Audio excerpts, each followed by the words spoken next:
Hi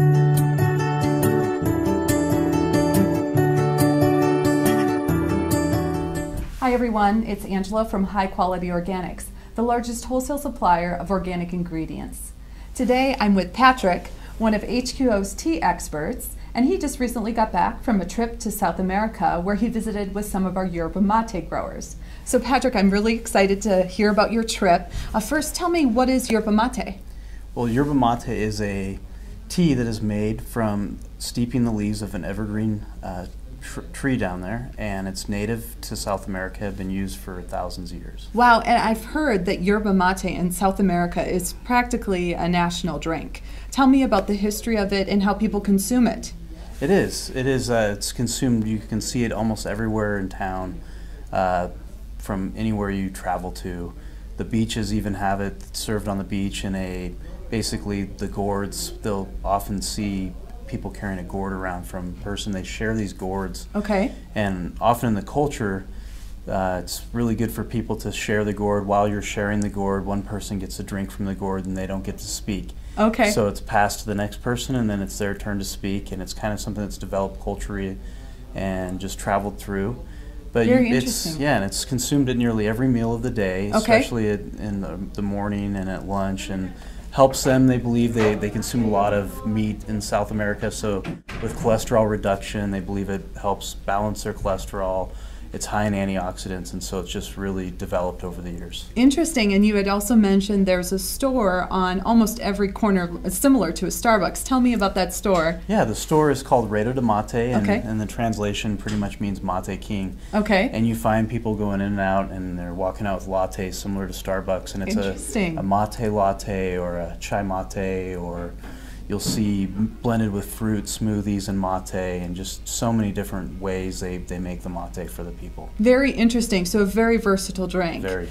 So tell me a little bit about the farmers you visited and about their farms. Yeah, the farmers we spent time with, they're 4th to 5th generation farmers that have come and immigrated from Europe to Wow. South America and really adapted to the history there, and took to growing mate and just really developing it, really learning how to do it organically, sustainably, where they spent time, all the way from growing and passing it through the generations and making sure that they kept the nature as best as possible. There's special Piero trees that help canopy and shade the mate. Mate doesn't like direct sunlight, so Okay. it relies on this one particular tree to really give it that special growth pattern that it needs. Okay. 1 to 2 year old trees have other subspecies around them that help give shade as well. Okay. And so there's no clear-cutting herbicides or pesticides. It's really nice to see all the different, species live in the ecosystem and really come together.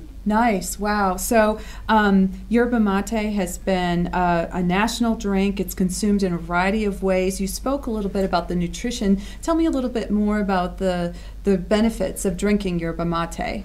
Yeah, there's numerous benefits. As I mentioned, some people there believe it's reducing their cholesterol. Mm-hmm. There's very high in antioxidants, been seen that it's higher than green tea. Wow. And it has a natural form of caffeine for natural energy. So Nice. yeah, the natural energy is really what is nice, because for coffee, a lot of coffee consumers find the coffee's too acidic, it upsets their stomach, Okay. and it also can affect their blood sugar. So Okay. with the mate, it's a much smoother energy, it's longer sustained, it's digested a little differently, and you don't have the same effect. The low acidity, it's definitely a great coffee substitute or an organic form of natural energy. Nice. Very interesting. Well, I'm intrigued, and I'm really excited to taste. So tell me, you brought 3 different Yerba Mates here with you today. Tell me about this first one. I did. The green is the least processed mate. It's Okay. the freshest. It's harvested year-round, and it is basically the direct green plant. That's the leaf and stem, sometimes primarily just the leaf of the mate. Got it. And it's fresh harvested,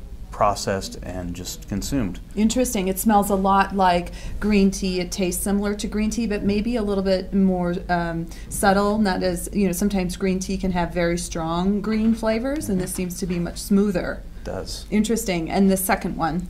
The second one is the aged mate. And how they make the aged mate is they usually take the green and they'll lay it down for about a year in a dark warehouse room or dark stored room with cool temperature. And it ages for anywhere from 1 to 5 years, and some people really like that it kind of mellows the tea it brings out a little bit of the smokiness as well from the natural fire processing that goes on. Interesting. And this aged tea smells somewhat like a green tea, but the taste is almost a blend of green tea and black tea. What of these three flavors is your favorite? I really like the last one, Okay. which is the toasted. And the reason I like it is to me, it's such a nice little transition from coffee. And it has a little bit of caramel back note to me, or really, maple, almost finish to me in the back notes, but still has that roasted flavor characteristic that you'll have with coffee. Okay. It smells a lot like a cigar. You can really smell that roast. But the taste, it's very full of flavor. It reminds me of like a rooibos tea or very flavorful black tea. Quite delicious. It is. Very good. And it's malty, and what they often do down there, you see perhaps the most popular could be the toasted. Okay. I saw that used a lot over ice as an iced tea with lemon and a little bit of sugar, and served at lunchtime that way, served on the beaches where they're mixing that with lemonade.